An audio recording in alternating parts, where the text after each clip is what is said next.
Hey folks, welcome back to DCS. Today we're back in the F5 just because it's been ages and I was worried I was losing my edge with it a little bit.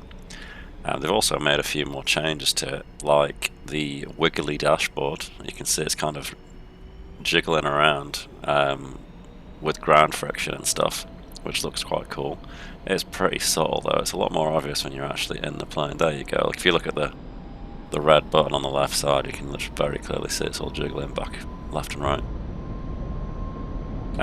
So I've been playing a lot of IL-2 lately. Yesterday I spent the entire evening trying to get used to flying the Spitfire Mark 9, and I suck in it. So I thought that by flying the F5 I could try and, delve into why I'm good with this and not good with that, and see if I can make changes to help me progress faster. I'm just going to ditch the fuel tank here. Nice. So in the F5, obviously this thing can hold like 0.9 Mach whilst you're cruising around without much bother. No afterburner needed. But in a prop, like 250 miles an hour is, I would say, like a sort of normalish kind of cruising speed. But in the F5 that's a landing approach. So where I'm struggling is that relatively, when I'm flying the prop around, I feel like I'm on the cusp of a stall basically all the time. So it doesn't feel like I can use my energy to do much. Like I know that if I pull hard it'll bleed off very quickly, and because of how little there is of it to begin with, it doesn't save me anything to do anything with it. So like in the F5 right now, there's a MiG-19 ahead, there's a MiG-21 in the mix as well, and there's another friendly F5. But I was carrying so much speed into this engagement that I know that I could soon climb to like 20,000 feet with that amount of speed. Or I can make at least 3 turns of relative ease before I start getting slow to the point where it's dangerous. And I'm managing my speed in such a way that I always have enough to climb or to turn hard. But in props, like the most speed that you'll ever get is only really good for climbing or turning hard like one time. So relatively, I need to fly props almost in the same way that I'd fly the F5 if I had like the bag still on, or maybe some rocket pods or something. Because that's the only way that I can start to like make the energy conservation, or how you do the energy conservation, to be sort of more similar. So after this sortie, what I did was go and put some rocket pods on, just to see what difference it makes. So we picked the 21 off because there's a friendly in the mix and he was sort of getting behind him.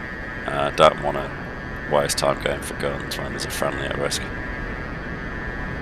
I kind of lost sight of the MiG-19 whilst I was going for the 21, but I'm in a rate on the deck because his missiles won't be able to pull if I do this. And then he takes a shot and misses, and that alerts me to his position. So I'm using the speed I've got to pull really hard and go one circle. So I know he won't be able to follow me through that. As he goes high, he's going to lose speed. I'm already slow, so I can turn inside him anyway. So I'm just going to keep dodging his nose. See if he gets slow. And I'm climbing to get slow because then I've got a way out if I fuck this up. And there's the lack of practice. He probably would have been dead if I was more familiar with the F5, but all this infernal prop flyingness has kind of botched my... I've lost my edge. So MiG-19 for some reason isn't falling back down on me. I think he must have lost visual, and then as he gets low to the deck he actually ends up like ripping a wing off. I'm really not sure how he did that, honestly. It didn't look like he pulled very hard. But regardless, he's dead, he's gone. So after that I make my way a bit further inland, and there's a MiG-21 within 10 miles on the deck, so I'm climbing above the clouds here because that masks me from his view, like he'll not be able to see me. And I can use the reports to see if he climbs up to me. He actually doesn't, so he's only 5 miles now and he's still on the deck, so I'm just going to dive down and look for him instead. But using clouds like that is something that I've been doing in props quite a bit, because obviously there's no radars or anything, just like in Cold War. So if you can break visual line of sight, it's a good way to disengage. MiG-21 is now climbing, but I think what's happened here is that 30-second frequency of updates has had it so that the last update he'll have seen will have told him that I was at like 20,000 feet. So he started climbing when he saw it, but I'd already started diving by that point. So he's following my ghost, not where I actually am. I remember when I was getting into Cold War, the first like major progress tip that I found was that you basically have to lead the target, not look right at it. So if, say for example, it says that the contact's north but flanking right, then I wouldn't look north, I'd look sort of northeast. So I'm leading the target with my gaze. So we get some hits on that 21. I just kind of leave him alone. I'm not sure if he's actually going to go down or not, but that MiG-19 is coming back in. He's 4 miles away on the deck, and I'm really, really close to their airbase. And I don't want to get hit by a SAM whilst I'm preoccupied. So I'm going to use the altitude I've got, convert it into speed, dive away, and as my altitude is changing, I'm hoping it's going to play tricks on the MiG-19 in the same way that it did with the 21. And he'll be looking up for me, and maybe even climbing for me, when that's not where I am anymore. But like this scope of travel, this scope of like distance covered and altitude gained and lost, and speed, they're like worlds apart from props. So I'm really struggling in props to sort of view it in a relativistic way and like have any kind of idea about how far I can go and what kind of time frame, how quickly I can gain and lose altitude. You can obviously lose altitude very quickly, but it takes you much longer to get it back in props.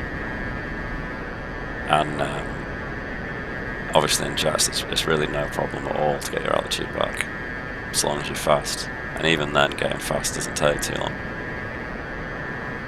So MiG-19 is on the deck off my 12, he's going left to right, I can see him, he isn't manoeuvring onto me. He might have still been busying himself with getting the jet ready for combat after takeoff.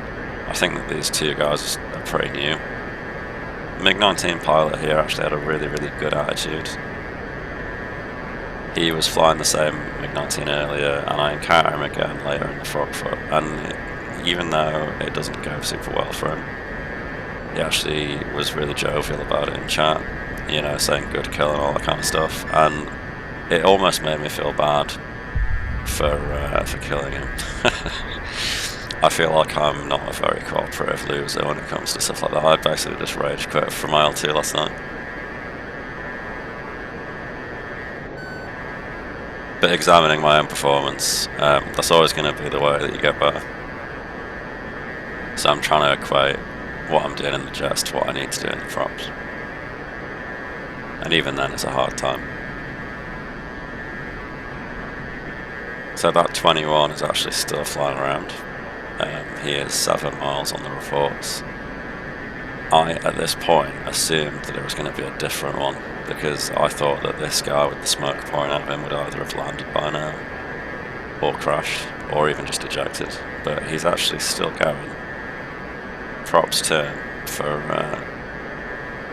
struggling to keep it in the air with that much damage. He's up to the left. There he is. And like literally just like the first time that I encountered him, just pull up from underneath, loop in from behind. Wasn't paying attention, just like before. He must have been not leading the reports, and I just ended up right behind him again. And it's been so long since I've flown the F-5 at this stage that my gunnery is just absolutely terrible. I think I actually run out of ammo trying to kill this guy, which is just embarrassing. But the navigational aspect of IL-2 and DCS World War II, or really just World War II in general, really, I find it really rewarding and satisfying. Like having to use landmarks on the map without your location being marked on it. It really adds to the experience, and it also, you know, because there's no radar call-outs to tell you where to look for people. You actually just literally have to visually scan around. There's nothing like that in DCS, and the closest we have is Alpenwolf's Cold War server, which is, I don't know really if it's even still active or if it's dead or what, but there was a point before Enigmas where Cold War on DCS was very similar to how like Combat Box works in IL2. And there would be just a set objective. You would fly to the objective and then literally just scanning around with your eyeballs was how you found people, and there was no navigational assistance to get to where the objective was. You had to use like radio, I don't even know what you call it, like radio frequencies with arrows that just sort of point you in the direction, or the map and like visual landmarks. And I sucked so hard at it back then that it actually was frustrating to me, because for some insane reason, like visual landmarks, it didn't really occur to me to use them. Like I was thinking, oh, I'm in a jet, surely it has a navigational aid that'll help me figure out where I need to go. And it did, but they were very rudimentary. But when I got in props, I didn't assume that it would have anything, so I just started using visual landmarks straight away. And that went much better. And now I kind of crave having to navigate that way. But Cold War in DCS doesn't have it. And I'm actually really looking forward to the IL2 Korea spin-off, because that probably will be the same. But I think it'd be quite fun if Heatblade's Cold War server experimented a little bit and maybe did something where they just turned your like marker off the map for like one event a month or whatever, just to see how it goes, because it adds a new challenge. And also, if they changed the EWR system to work more like it does in Project Overlord, where landmarks on the map, like cities and towns, and it just tells you if people are near them or not. It doesn't really tell you how many precisely, it doesn't tell you what they are, it doesn't tell you what altitude they're at. It just tells you that there's things near X, Y, or Z. And then maybe radar would play more of a part. It might make the Phantom and the MiG-21 stand out a bit more. It would, I think, be quite interesting. So, I found a frogfoot, and I've got rockets on. So I said earlier that putting rockets on is kind of to aid my way of thinking regarding like energy conservation for the sake of flying props. But the truth is that at the time I was just literally going to go do some ground strike, and I just happened to find this frogfoot when I was out there, and I thought, well, you know what, frogfoot's a pretty easy kill for an F5 as long as you keep your speed. And boy oh boy, I did not anticipate how insanely shit the F5's flight performance is when you put rocket pods on it. And they're only little rocket pods. I've got like 14 rockets, 7 per pod. They're tiny weeny little pods. I didn't look at how heavy they are, but I think it might be more of a drag issue, because they don't have like a conical cover on the nose or anything like that. But this frogfoot genuinely nearly kills me. I very luckily managed to flare off both of his missiles, and they are only R3Ss, which have been like lure hacked onto the model, so they're not R60s. He's got no missiles left. I'm feeling pretty secure, so I'm just going to run in a straight line. And like normally the F5 is very, very sleek. No afterburner needed, it'll sit at like 0.9 on the deck. 0.9 Mach that is. And this froggy actually just holds with me for an alarming amount of time. And the second I start trying to get altitude or turn, the drag is so much that he's still just sending shots over my head. Now, the reports say that he's 0.5 nautical miles away. 0.5 nautical miles is about 900 metres, so he's about a kilometre away. And those shots were still far closer for comfort than I anticipated. So I actually end up jettisoning the rocket pods and then going around to kill it.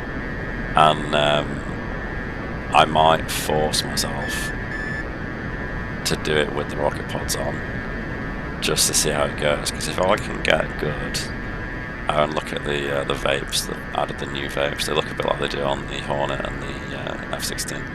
I tried to get the external footage for this, by the way, but DCS crashed in a way that I've never seen before, and it said that 600,000 bytes were missing from the file or something, and it's like, well, how do you know how many bytes are missing? Like, if you know how many are missing, that means that you know, like, what would make it work, so just fucking make it work. Honestly, the track system pisses me off. But yeah, anyway, so I might force myself to try and dogfight with some handicaps on and just see if I can get better at doing it that way. As a standard for just like getting good in IL2, which is really what I ought to be doing instead. Frogfoot's dead. I did cheat a little bit and jettison the pods, but yeah, there he is in chat saying good kill. Props to him, really good attitude. I need to be more like him, honestly. And he did deserve to kill me. I'm actually surprised that I managed to flare off those 2 missiles, because usually when I fire missiles on people in similar circumstances, they just track through the flares and kill people anyway. But yeah, I told him that he had me worried. And then the 5th kill of the video is going to be this really poor MIA, so I'm just lulling him into a false sense of security right now by not heading towards him at all, and then I'm going to flick him in a second and melt his face off. But obviously, because this is DCS and the damage modelling is woeful, he actually laughs off that fire and carries on going. So I have to come around and finish him off, because he's just sort of like hit the repair button mid-air and now seems to be okay. But yeah, there he goes. So I'm going to land now. That's going to be the end of the video, folks. If you're into IL2 and you've got any tips for me, then let me know. Let me know what you think of the other IL2 videos and this one. Any tips or hints that you thought were useful, let me know. Thanks a lot for watching, and I will see you in the next one. Cheers.